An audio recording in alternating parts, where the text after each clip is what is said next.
কিন্তু আমাদের এই মুক্তি, আমাদের এই স্বাধীনতা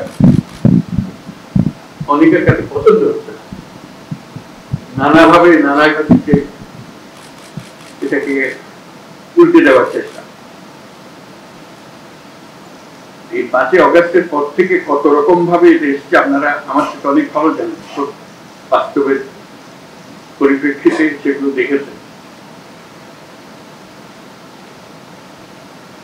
আমরা এর মধ্যেই এই পরিস্থিতিতেই মনে করেছিলাম শুরুতে যে বিরাট একটা পূজা আসছে, দুর্গা পূজা আসছে, এটা নিয়ে একটা হাঙ্গামা শুরু হবে। তো সেখানেও আমরা ঐক্যের আহ্বান জানিয়েছিলাম, আপনারা সবাই এই ঐক্যের মধ্যে শরীর হয়েছিলেন। সারা দেশ জুড়ে খুব শান্তিপূর্ণ ভাবে পূজা পালিত হয়েছিল, আমরা সবাই উপস্থিত ছিলাম, সারা দেশ পূজার আনন্দে শরীর হয়েছে। কোনো তফাৎ, কোনো জায়গাতে কোনো রকমের বিশৃঙ্খলা, কটূক্তি কিছুই হয়, সেটাও অনেকের পছন্দ হয়। তারা নতুন নতুন দেশে নতুন ভাবে চেষ্টা করেই যাচ্ছে। এখন যে চেষ্টার মধ্যে আমরা দেখছি চেষ্টা চলছে, সেটা বিশেষ একটা রূপ আছে, সেজন্য আপনাদের বিশেষভাবে আহ্বান জানাচ্ছি। এটা হলো যে বাংলাদেশ আমরা গড়ে তোলার চেষ্টা করছি, সেটাকে ধামাচাপা দিয়ে আরেক বাংলাদেশের কাহিনী তারা রচনা করে করছে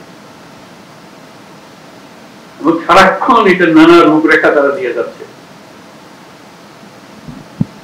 এখন এটা যে শুধু এক দেশের মধ্যে সীমাবদ্ধ রয়েছে তাও নয়,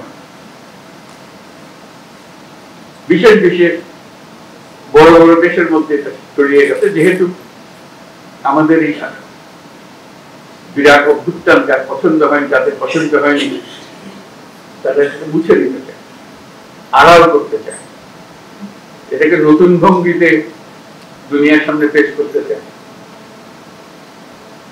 আমাদের এখানে একটা ভয়ঙ্কর কাণ্ড হয়ে গিয়েছে, সেই ভয়ঙ্কর কাণ্ড থেকে আমাদেরকে রক্ষা করতে হবে, তারা রক্ষার জন্য এগিয়ে এসেছে আমাদের।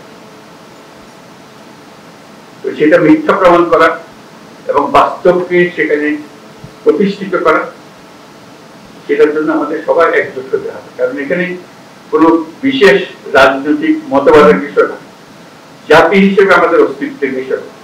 আমরা যে মুক্ত স্বাধীন বাংলাদেশ তৈরি করলাম এই অভ্যুত্থানের মাধ্যমে, সেটাকে তারা মুছে দিতে চায়, তারা আগেরটাতে ফিরে যেতে চায়।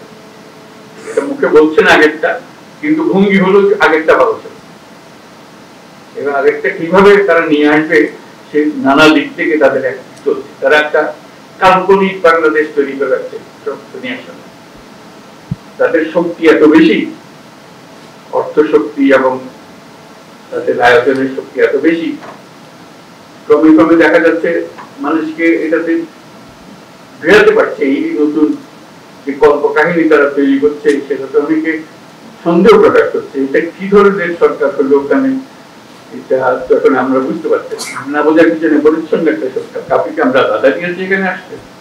আমরা তো বারে বার বলছি যে আপনারা আসেন, দেখেন, দেখে যান। এখানে কোনো বাধা নেই, না দেখার বাধা আছে, না দেখার বাধা আছে, না বলার বাধা আছে। সেটার জন্যই থেকে মুক্তি স্বাধীন বাংলাদেশে চলে আসে। কিন্তু না, তারা ওখান থেকে এই কল্পকাহিনী বানিয়ে যাচ্ছে।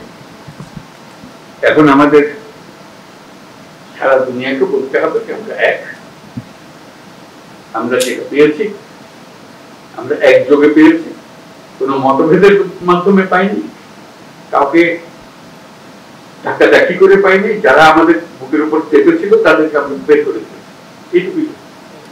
আমরা নিজেরাই উন্মুক্ত হয়েছি।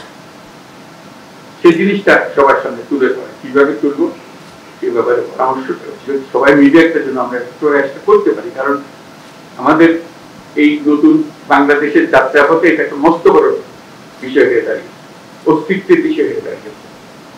এই জিনিসটা যেন আমরা